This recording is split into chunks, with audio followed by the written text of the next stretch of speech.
नमस्कार, माझं नाव छत्रसाल शिंदे. मी राहायला बावधनला आहे.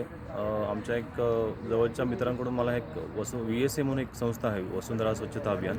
त्यांच्याकडून माहिती मिळाली की त्यांच्या बावधनमध्ये जवळ सूज गावामध्ये त्यांचं एक सेशन चालणार आहे लर्निंग अँड स्पीकिंग स्किल संदर्भात.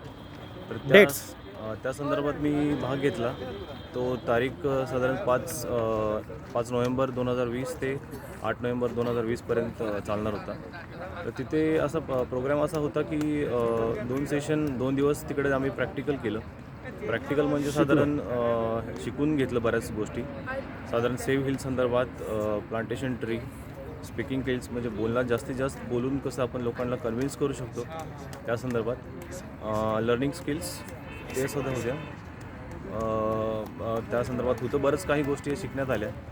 तर जास्तीत जास्त सहभाग लोकांचा इथून राहावा. त्यानंतर 2 दिवस आम्ही परत सूज गावाच्या टेकडीवरती प्रॅक्टिकल म्हणण्यापेक्षा कॅम्पेन चालवलं ह्या सेव्ह हिल संदर्भात. ते खूप चांगलं इंटरॅक्शन लोकांकडे घेऊन सहभाग लोकांनी पण जास्तीत जास्त दाखवला. त्या संदर्भात काम केले आम्ही. माझे काही मित्र आहेत माझ्यासोबत, ते सुद्धा आम्हाला हे दाखवत आहेत लर्निंग स्किल. त्यांचेसुद्धा आम्ही डेव्हलप करून माझं लर्निंग असं होतं की बरंच शिकण्यात आलं. माझं बोलणं फार कमी होतं. मी लोकांचं इंटरॅक्शन करून दाखवतो आहे. बऱ्याच गोष्टी लोकांना सांगून त्यांच्याकडनं सगळं माहिती घेऊन त्यांना माहिती देतो आहे. त्या संदर्भात सगळं काम चालू आहे इकडे सध्या. तर सहभाग जास्तीत जास्त दाखवा सेव्ह हिल संदर्भात किंवा बाकीच्या काही मोहीम आहेत त्यासुद्धा दाखवा. बाकी एवढंच काही हे नव्हतं. थँक्यू.